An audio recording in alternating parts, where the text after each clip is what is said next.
नमस्कार, R&D special में आपका स्वागत है। मैं हूं मनोज सैनी।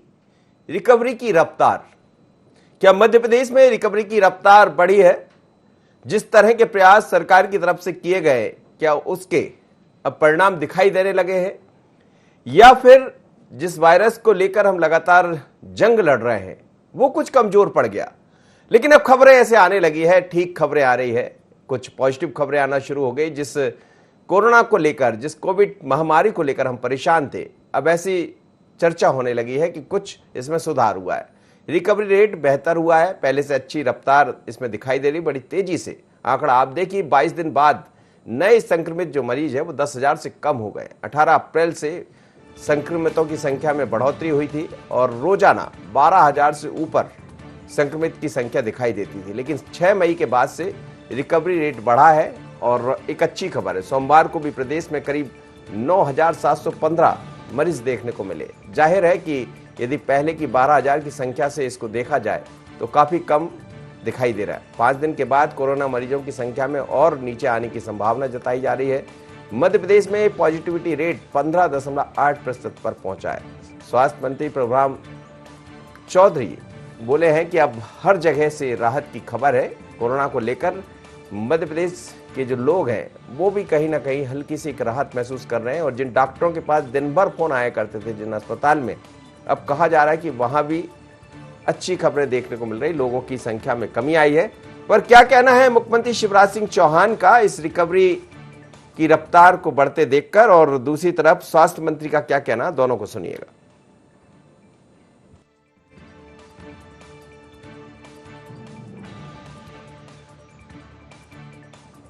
मुख्यमंत्री शिवराज सिंह चौहान का क्या कहना, सुनिए।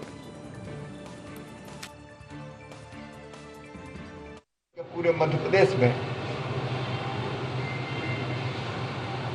कोरोना की पॉजिटिविटी की दर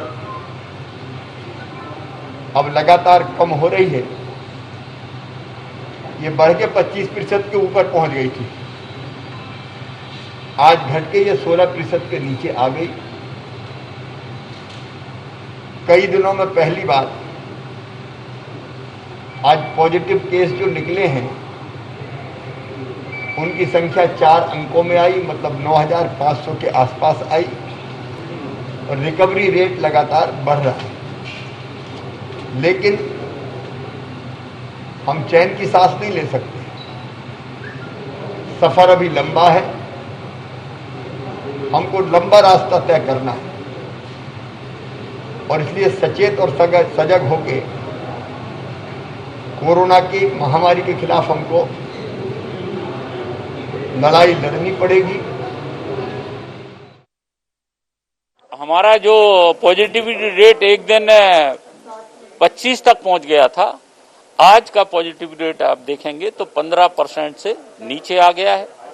जो डेली केस निकलते थे वो भी कम हुए, 10,000 से नीचे कल और आज हम 10,000 से नीचे केस पॉजिटिव निकले हैं, और उतने ही हमारे 9,500 के आसपास हमारे रिकवर भी हुए हैं।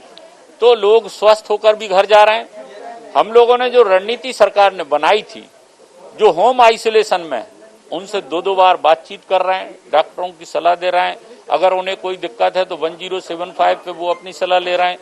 मेडिसिन के किट उनके घर पर उपलब्ध करा रहे हैं।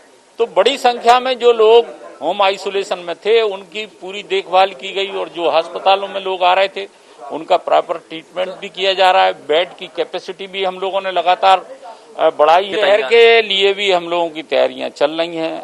आगे के लिए हम लोग इसमें पूरा संज्ञान में लिया हुआ है कि आगे हम लोग इंफ्रास्ट्रक्चर उसको बढ़ाएं, आईसीयू के बेड बढ़ाएं, ऑक्सीजन युक्त बेड बढ़ाएं, ऑक्सीजन की जो अवेलेबिलिटी है उसके लिए भी प्रयास किए जा रहे हैं, ऑक्सीजन के प्लांट लगाए जा रहे हैं। चलिए, तो आप सुन रहे थे, कह रहे थे डॉक्टर प्रभुराम चौधरी, मध्य प्रदेश के स्वास्थ्य मंत्री है, साथ ही मुख्यमंत्री शिवराज सिंह चौहान भी, कि रिकवरी की रफ्तार अब बेहतर हुई है और जो परसेंटेज है उसमें भी खासा सुधार हुआ। मेरे साथ इस वक्त डॉक्टर पंकज शुक्ला जुड़ रहे हैं, संचालक है एनएचएम की। शुक्ला साहब, स्वागत है आपका। मेरी आवाज सुन पा रहे हैं? डॉक्टर साहब, मेरी आवाज मिल रही है आपको? सुन रहा हूं मैं। जी जी, क्या ये माना जाए कि जिस रफ्तार में इसमें बढ़ोतरी हुई थी कोविड के मरीजों में, उसमें कुछ सुधार आप लोग को दिखाई दे रहा है? नहीं, सुधार तो बहुत अच्छा बढ़िया परिलक्षित हो रहा है। यहाँ पर प्रतिदिन 15,000 से ज्यादा केसेस पॉजिटिव आते थे, अब वो संख्या 9,500 करीब आ गई है आज की डेट में। जी जी। ये एक अच्छा लक्षण है। इसके अलावा हम लोग टेस्ट अभी भी उतना ही 65,000 प्रतिदिन कर रहे हैं। हमने टेस्ट करने में कमी नहीं की, पहला पॉइंट। तो जी। पहले आपने देखा होगा कि अस्पताल में बेड्स की कमी थी, लोगों को भर्ती नहीं हो रहे थे, और आप ही के चैनल और सभी चैनलों में ये दिखाया जा रहा था कि मरीज दर दर भटक रहे हैं। अब ऐसी स्थिति नहीं है, हर अस्पताल में कुछ ना कुछ बेड खाली है, कोई भी मरीज जा रहा है उसको भर्ती किया जा रहा है। तो अब हम लोगों को ये सुविधा मिल गई है कि हम हमारे सभी मरीजों का इलाज कर पा रहे हैं, और एक बेड भी है। तीसरी चीज, हमने करीब 12,000 से ज्यादा डॉक्टर्स और पैरामेडिकल वर्कर्स को NHM से नियुक्त किया है। जो हमारे पहले से सेवा कर रहे थे डॉक्टर्स और रेगुलर डॉक्टर और पैरामेडिकल, वो तो कर ही रहे थे। ये हमने अपना इनपुट दिया है, हमने मशीन लगाई है, हमने रातों रात ऑक्सीजन बेड्स बनाए हैं, रातों रात बिस्तरों की संख्या बढ़ाई है, ना ऑक्सीजन हो, और ICU बेड्स भी बढ़ाए हैं। और इसके कारण हम मध्य प्रदेश एक ऐसा राज्य है जिसमें बेहतर सुविधा दे सके, और बाकी राज्यों की तरह हालत खराब नहीं हुई। ऑक्सीजन का भी इंतजाम हमने बेहतर प्रबंधन के कारण किया है, अब ऑक्सीजन की कमी भी आपको नहीं सुनाई दे रही। जी, तो डॉक्टर साहब, इसको क्या माना जाए? इसको जो आपकी तैयारियां हुई, खैर वो तो दिखाई दे ही रही है सरकार की, लेकिन क्या वायरस भी कमजोर पड़ा है? वायरस का ट्रांसमिशन कमजोर हुआ है, जो चेन थी कमजोर हुई। लेकिन इसके साथ हम ये खुशी इसलिए नहीं मना सकते क्योंकि पिछली बार भी हमने प्रीमेच्योर रिलैक्सेशन दे दिया था, और हमने मास्क लगाना, सोशल डिस्टेंसिंग बंद कर दिया था, और ये फिर बढ़ गया था।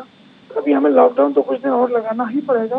इसके साथ साथ लॉकडाउन खुल जाने के बाद जब हम छोड़ देंगे, तब हम आपको बोलेंगे कि आप मास्क पहनिए, 2 गज की दूरी अपनाइए, हैंड वॉशिंग कीजिए, और घरों में ज्यादातर रहिए, बिना काम के बाहर ना निकलिए।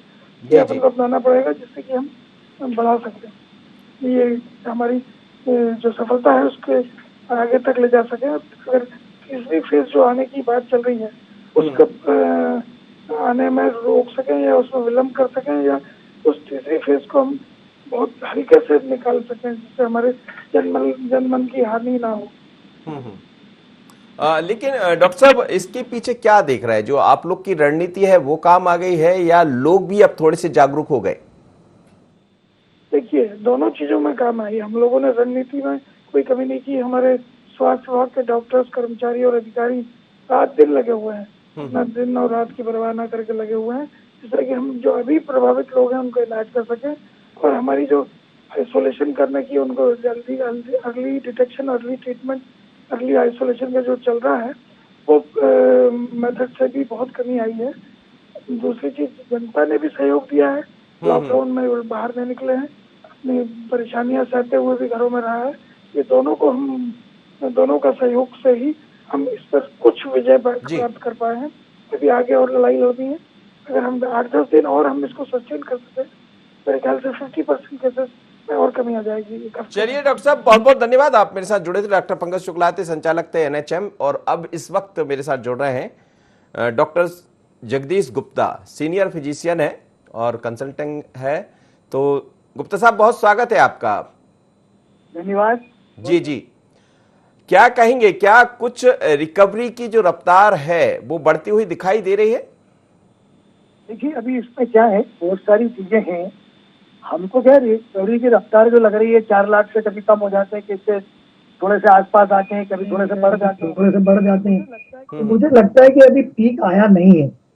प्रॉब्लम ये हो रही है कि गाँव में जो केसेस हो रहे हैं वो तो रिकॉर्ड भी नहीं हो पा रहे हैं, क्योंकि RT-PCR की वहाँ व्यवस्था नहीं है जांच करने जी। गाँव में ये हालत है कि घर घर में बुखार हो रहा है, और उनमें से 10 में से 8-9 लोग ठीक हो जाते हैं, और एक आदमी ही जो है कॉम्प्लिकेशन में उलझता है। तो अभी हमको कहना ये बड़ा जल्दी होगा कि हम प्लेटू पे या पीक पे पहुंच गए। हो सकता है कि पीक आने में अभी हमें 4-5 दिन और लग जाए। ये जरूर है, हम ये कहेंगे कि ये जो म्यूटेंट वायरस आया है, इस म्यूटेंट वायरस से यदि हमारे देश की काफी सारी आबादी एक बार इन्फेक्शन हो जाती है, तो हम इस बात की खुशी मनाएंगे कि हमें हर्ड इम्यूनिटी आ जाएगी, ताकि हमारे पास जो तीसरी वेव है ये जो तीसरी है चौथी वेव आने वाली है उसमें हम लोगों को ज्यादा कॉम्प्लिकेशन नहीं होंगे। तो मुझे लगता है कि इस सेकंड वेव में चूंकि बहुत सारे लोगों का इन्वॉल्वमेंट है, काफी ज्यादा पॉपुलेशन का इन्वॉल्वमेंट है, तो ये इस म्यूटेंट वायरस से जितने ज्यादा लोग अफेक्ट हो जाए, हम ये चाहेंगे कि जितने ज्यादा से ज्यादा लोग अफेक्ट हो जाएं 2-4 दिन में और पीक आ जाए।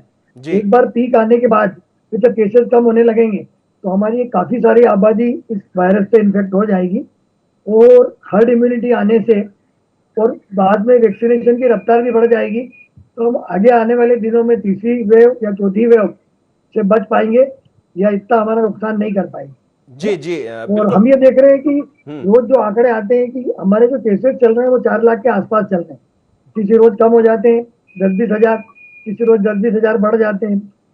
पर जो मैं फिर कहा आपसे कि जो गाँवों में हो रहा है, रिमोट प्लेसेस के गाँव, तहसील से जो दूर गाँव है, उन गाँवों में तो आरटीपीसीआर की फैसिलिटी भी नहीं है और लोग कराते भी नहीं है जाए।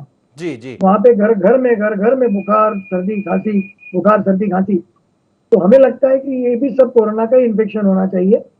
और एक बार ये पीक आ जाए तो हम लोग इस सेकंड वेव से निपटने में ज्यादा सावधानियों से रखते हुए हम ज्यादा अच्छी तरह से निपट सकेंगे सेकंड वेव से। जी जी और पीक आने के बाद अभी हम शहरों में देख रहे हैं, जिसमें अभी इंदौर शहर से बात कर रहा हूँ, तो इंदौर शहर में जो 8 से 10 दिन पहले पोजीशन थी, किसी भी अस्पताल में फोन करो तो कहीं भी ऑक्सीजन बेड तो अवेलेबल ही नहीं रहता, पर अभी 2-3-4 दिनों से ये हो रहा है कि अस्पताल में फोन करो तो साहब 2 या 3 या 4 बेड हमारे पास ऑक्सीजन के खाली।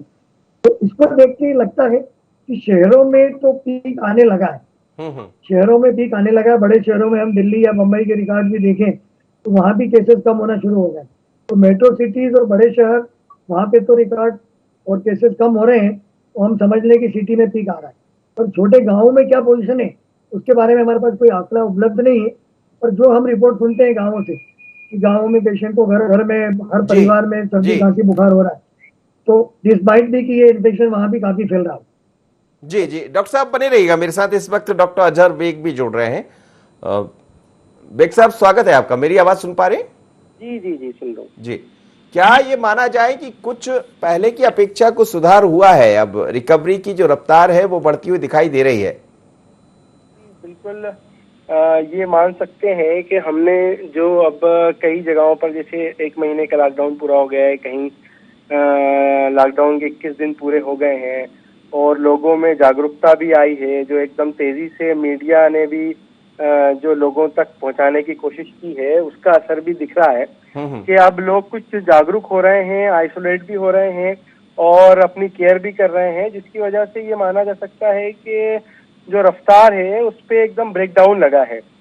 यहाँ तक के जो केसेस हैं वो भी कम आए हैं, लेकिन अभी जो केसेस की तादाद है वो बड़े शहरों में कम आई है। अगर हम ग्रामीण क्षेत्रों में देखें तो वहाँ अभी भी जो है वो केसेस उस तरीके से नहीं थमे हैं जैसे थमना चाहिए, लेकिन पहले के मुकाबले में थोड़ा सा सुधार देखने को मिल रहा है।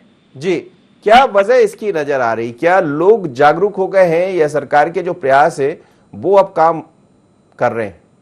देखिए मतलब अगर हम ये देखें तो हमें ये समझना पड़ता है कि हमेशा किसी भी चीज को पाने के लिए उसके आगे जो प्रयास किए गए हैं और वो प्रयास 15 दिन 1 महीने के तकरीबन के बाद उसका असर देखने को मिलता है।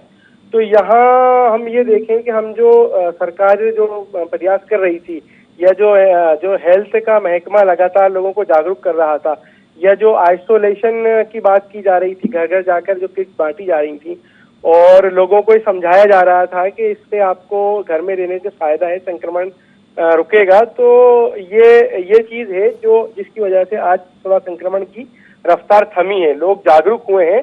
और फिर ये भी हुआ है कि बड़ी तादाद में जब लोगों की डेथ हुई है तो उसको देखकर भी लोग थोड़े सचेत हो गए हैं, डर गए हैं, अपने आप को खुद से भी आइसोलेट उन्होंने कर लिया है, तो वो भी चीज देखने को मिल रही है। जी जी, आप बने रहिएगा मेरे साथ। डॉक्टर जगदीश गुप्ता बने हुए हैं। गुप्ता साहब, जैसा आप कह रहे थे, क्या ये भी माना जाए कि ये जो वायरस है अब पहले की अपेक्षा कुछ कमजोर पड़ा है? म्यूटेंट वायरस रहते हैं, एक बार पूरा कहर मचाने के बाद में वो कमजोर पड़ते जाते हैं, जैसा कि पहली वेव में भी हुआ था।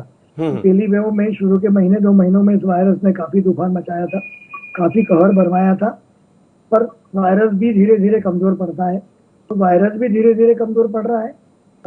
शहरों में जागरूकता आई है, और हम यदि देखें पूरे देश के नक्शे को, तो मोस्ट ऑफ दी राज्यों में लॉकडाउन करीब लॉकडाउन जैसा लगा हुआ है। शहरों में आवागमन कम हो गया है, लोग सचेत हो गए हैं, और लोगों में ये भावना आ गई है कि यदि हम सिर्फ सरकार के ऊपर छोड़ देंगे तो सरकार अकेले कुछ नहीं कर पाएगी, हम लोगों को भी जागरूक होना पड़ेगा।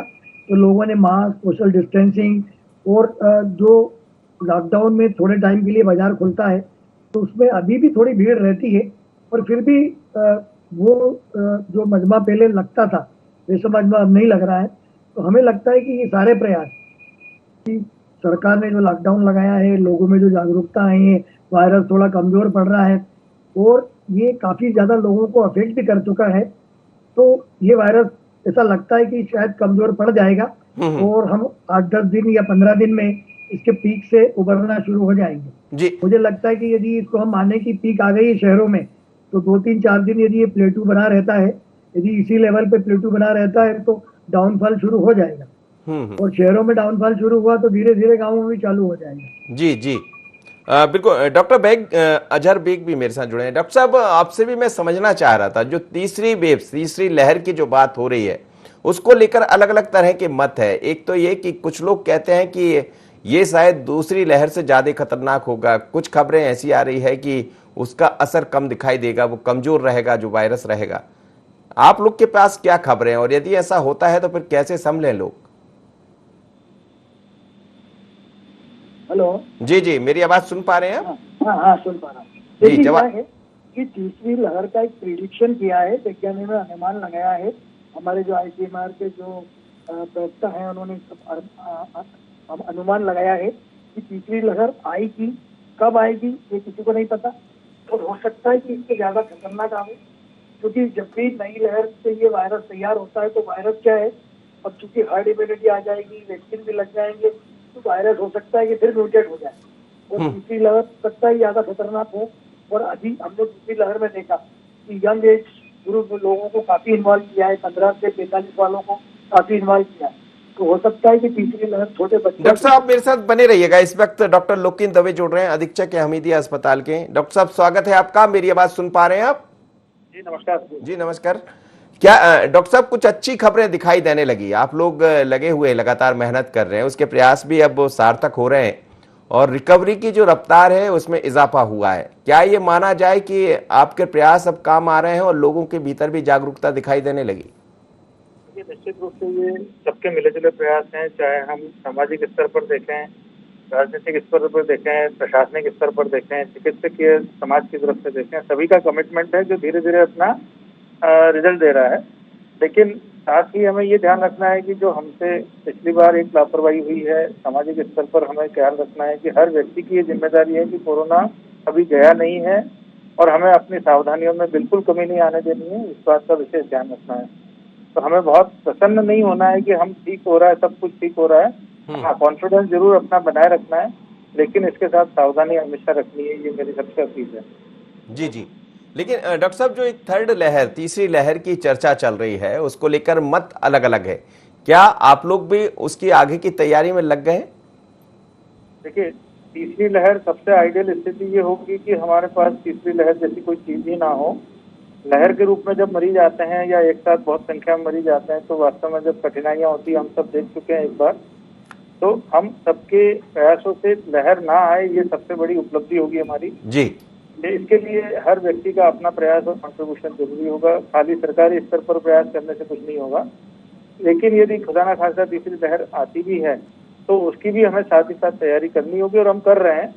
इसमें हम अपने बिस्तरों की संख्या, ऑक्सीजन की जो हमारी सप्लाई है, इन सब चीजों पे जो प्रशासन और शासन द्वारा जिस स्तर पर काम किया जा रहा है, तो इससे मुझे लगता है कि हम हर प्रयास जो हम कर रहे हैं वो बिल्कुल पॉजिटिव दिशा में है। बच्चों के लिए भी एक आशंका जताई जा रही है कि बच्चों में भी हो सकता है कि वैक्सीनेशन एडल्ट होने के बाद बच्चों की तरफ ये बढ़ जाए। तो इस आशंका के नाते बहुत घबराने की आवश्यकता नहीं, लेकिन सावधानी की जरूरत है। मैं बार बार इसी चीज को रिपीट कर रहा हूँ। इसका मतलब, इसका आशय यही है कि हम अपने जिम्मेदारियों से इस लहर को उत्पन्न होने से रोकें। बस सबसे बड़ी इंपॉर्टेंट चीज ये है। जी जी। और इसमें क्या समझाइश क्या देंगे आप लोगों को, जो भी लोग जुड़े होंगे उनको समझाइश क्या देंगे? अभी भी कई लोगों के अंदर घबराहट है। ग्रामीण क्षेत्रों में कुछ संख्या ऐसी लग रही है कि अब ग्रामीण क्षेत्र में कोरोना दिखाई दे रहा, बड़े महानगरों में जरूर कुछ राहत की खबरें हैं। देखिए, मैं 3 स्तर की जो है अलग अलग सावधानियां बताऊंगा। एक, हम वैक्सीनेशन, जिनके लिए योग्यता है उनको वैक्सीनेशन जरूर करवाएं। वैक्सीनेशन निश्चित रूप से बीमारी से बचने में लाभ देता है। दूसरा, मास्क पहनना बिल्कुल ना छोड़ें। भीड़ भाड़ वाली जगहों पर अननेसेसरी ना जाएं। अपने हाथों को साफ सफाई का ध्यान रखें, सैनिटाइज करते रहें। तीसरी जो चीज है कि हम, यदि कोई व्यक्ति बीमार दिखता है या बीमारी का कोई लक्षण होता है तो वो अपने आप को आइसोलेट कर ले। यदि वो थोड़ा सा भी सिम्टम के साथ अपने आप को आइसोलेट करेगा तो उससे बनने वाली चेन जो है उसको हम ब्रेक कर सकेंगे। ये बहुत महत्वपूर्ण है। कोई भी व्यक्ति इसमें लापरवाही ना करे, ये बहुत इंपॉर्टेंट चीज है। जी जी।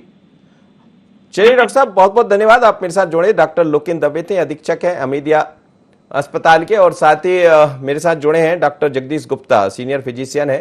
डॉक्टर साहब, मेरी आवाज सुन पा रहे हैं? जी जी जी। डॉक्टर साहब, बस यही मैं आपसे समझना चाह रहा था, जो लोग जुड़े होंगे उनको अब किस तरह की सावधानी रखना चाहिए? हम बिल्कुल नहीं चाहेंगे कि तीसरी लहर दिखाई दे। नहीं, देखिए, आप एक बात बिल्कुल सोचिए कि जो पहली लहर आई थी और उसके बाद जो दूसरी लहर आई, उसके बीच में लोगों ने जो कोरोना एप्रोप्रिएट बिहेवियर है वो सब छोड़ दिया था। लोग इकट्ठे होने लगे थे। शादियों में 500-1000 आदमियों की भीड़ इकट्ठे होने लगी थी। मैं कई शादियों में अक्टूबर नवंबर में गया, दिसंबर में, हम 4 या 5 लोग या मेरी फैमिली के 7 लोग हम मास्क लगा के जाते थे। तो बाकी लोग हमें ये देखते थे कि ये लोग क्या है, डॉक्टर है तो क्या मतलब मास्क लगा के आएंगे शादी में। तो हम लोग वहां लोगों को कहते भी थे कि भैया कोरोना अभी गया नहीं है। और लोगों ने क्या मान लिया, अक्टूबर नवंबर दिसंबर जनवरी लोगों ने मान लिया कि कोरोना गया है और हम लोग सब कोरोना मुक्त हो गए हैं। और सब लोग इस तरह से बिहेव करने लगे जैसे कोई ये बीमारी अब आने ही नहीं है।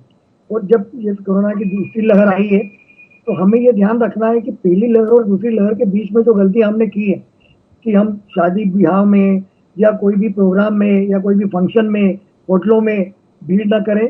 कहीं भी जाएं तो मास्क बराबर लगाएं, दूरी मेंटेन करके रखें और मास्क पहन के रखें, सैनिटाइजेशन करें। मतलब हम ये मान के चलें कि हमको अभी कोरोना के साथ ही जीना और कोरोना के साथ ही मरना। जब तक कि हम ये देश में जब तक ये डिक्लेयर नहीं हो जाए कि ये कोरोना मुक्त हो गया, तो वो हो सकता है हमें करने में साल भर लग जाए, 1.5 साल लग जाए। पर तब तक सभी लोगों से मेरा निवेदन है कि हम ये मान के चलें कि हम कोरोना के साथ ही जिएंगे और कोरोना के साथ जो कोरोना एप्रोप्रिएट बिहेवियर है वो हमको बना के रखना है, ताकि यदि तीसरी लहर भी आए तो हमें इतना अफेक्ट नहीं करे जितना इस दूसरी लहर ने किया। जी जी। डॉक्टर साहब, इस बार जो सबसे ज्यादा परेशानी दिखाई दी है उसमें फेफड़े प्रभावित हुए, लंग्स प्रभावित हुए हैं। तो अब खान पान, खासकर जो लोग ठीक होकर घर भी आ गए होंगे, वो किस चीजों का ध्यान उनको रखना चाहिए? नहीं, देखिए, उनको जिनके फेफड़े खराब हुए हैं और जो कोरोना से रिकवर हुए हैं उनको तो उनकी फेफड़े की एक्सरसाइज, प्रदूषण से बचाव और खान पीन में इस तरह की चीजें जिनसे एलर्जी ज्यादा होती है, कोल्ड ड्रिंक्स हुआ, आइसक्रीम हुई, या कुछ इस तरह के फ्रूट जो सर्दी ज्यादा करते हैं, जामफल, केला, सीताफल, इन चीजों को अवॉइड करना चाहिए।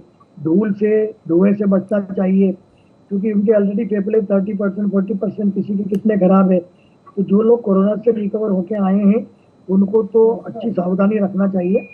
और मैं ये भी कहना चाहूँगा कि जो कोरोना है, इस वायरस से हम डरे इसलिए हैं कि वायरल इन्फेक्शन, सर्दी जुकाम तो सालों से होते आ रहे हैं, पर ये कोरोना जो है ये फेफड़ों को पकड़ता है। और कोई भी मरीज कोरोना का जो रहता है जिसमें किसी के फेफड़े 1% 2% पकड़ में आते हैं, किसी के 50% 60% पकड़ में आते हैं। तो ये 10 में से 1 लोग को तो ज्यादा ही पकड़ता है। तो फेफड़ों के लिए तो सावधानी हमको रखनी ही पड़ेगी। और कोरोना से जो रिकवर हुए हैं वो तो अपने फेफड़ों का विशेष ध्यान रखें और वो फेफड़े की एक्सरसाइज, मुंह से हवा फुलाना, फुके फुलाना, जो भी उनको अस्पताल से एडवाइस की गई है उनका बराबर पालन करें, सुनिश्चित करें। जी जी। चलिए डॉक्टर साहब, बहुत बहुत धन्यवाद, आप मेरे साथ जुड़े। तो ये थे डॉक्टर जगदीश गुप्ता, उसके अलावा डॉक्टर लोकेंद्र दवे भी जुड़े थे हमारे साथ। तमाम डॉक्टरों ने बताया कि आपको कैसे बचना है, लेकिन यदि रिकवरी की रफ्तार बढ़ी है तो आप उत्साहित ना हो। उत्साह सिर्फ इसलिए बढ़ सकता है आपका कि ठीक है थोड़ी सी राहत भरी खबरें, लेकिन आप यदि घर से निकलना आपने शुरू कर दिया, या जिस तरह से हम देख रहे हैं कि आपने सैनिटाइजर का इस्तेमाल करना बंद कर दिया, या आपने मास्क नहीं लगाया, तो हो सकता है कि फिर हम एक बड़ी मुसीबत में घिर जाएं। तो कृपा करके अपने ऊपर खुद को आपको ध्यान रखना, जैसा डॉक्टर जगदीश गुप्ता बता रहे थे किस तरह से आपका खान पान रखना है। और जो लोग रिकवर होकर घर लौट गए उनको तो विशेष एहतियात बरतने की जरूरत होगी। तो उत्साह मनाइए इस बात के कि रफ्तार रिकवरी की बढ़ी है, लेकिन इतना मत करिएगा कि ये रफ्तार फिर बिगड़ जाए। तो ध्यान रखिएगा रिकवरी की रफ्तार। इतना ही, मुझे दीजिए इजाजत, बने रहिए यानी 24 पर।